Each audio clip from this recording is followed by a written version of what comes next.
alaikum wa rahmatullahi ta'ala wa barakatuh. Bonjour tout le monde. Vous vous rappelez de la fin du deuxième épisode?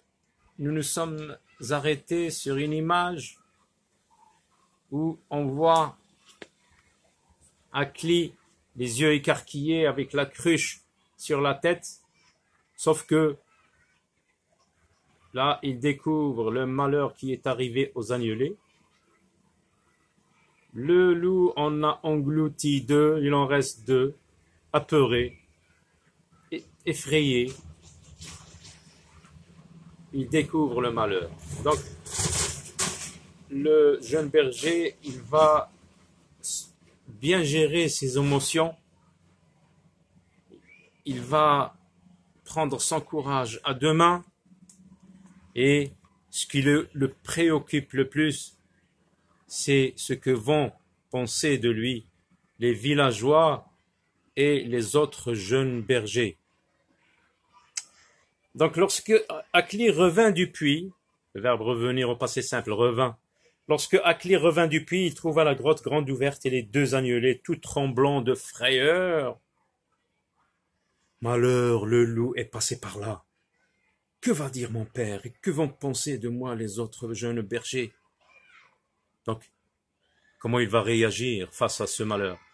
D'ailleurs, on dit que gémir sur un malheur passé, c'est le plus sûr moyen d'en attirer un autre. Shakespeare. Donc,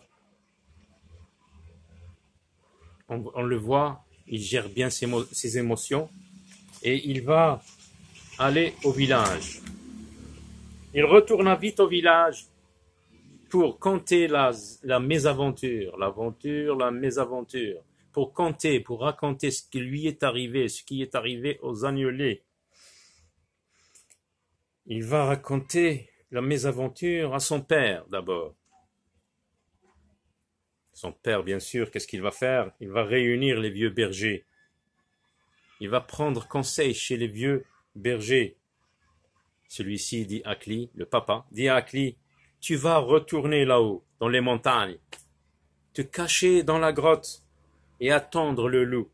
Il va sûrement revenir. Ils savent, les gens du village savent comment réagir les loups dans ces cas-là. Donc on voit les gens du village, Akli au fond, au loin là-bas, avec une dame, en train de lui raconter ce qui est arrivé. Peut-être qu'elle le console.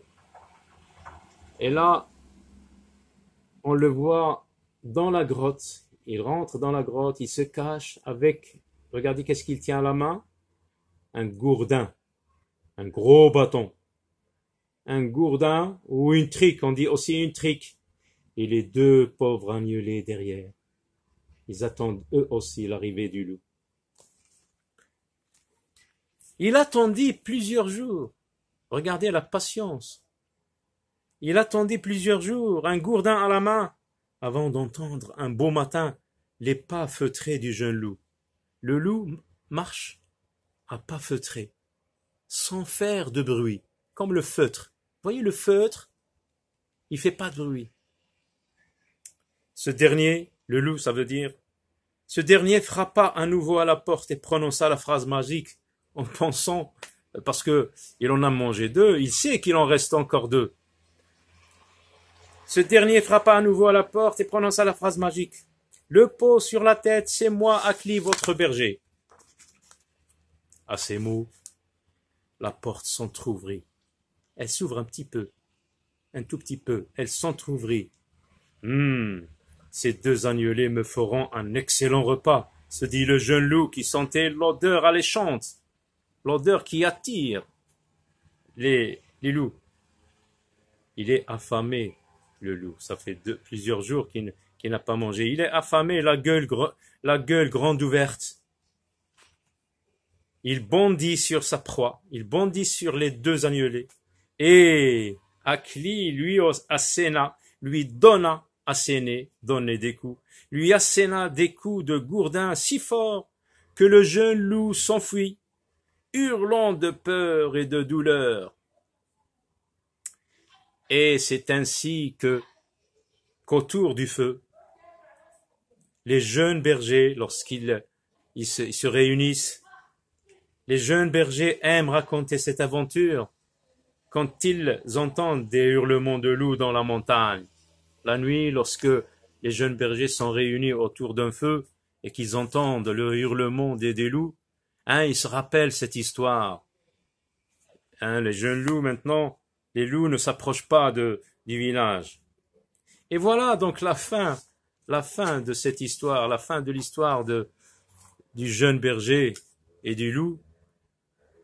Attendez-moi dans les prochaines vidéos pour d'autres belles histoires, d'autres beaux contes. Allez, au revoir, à la prochaine.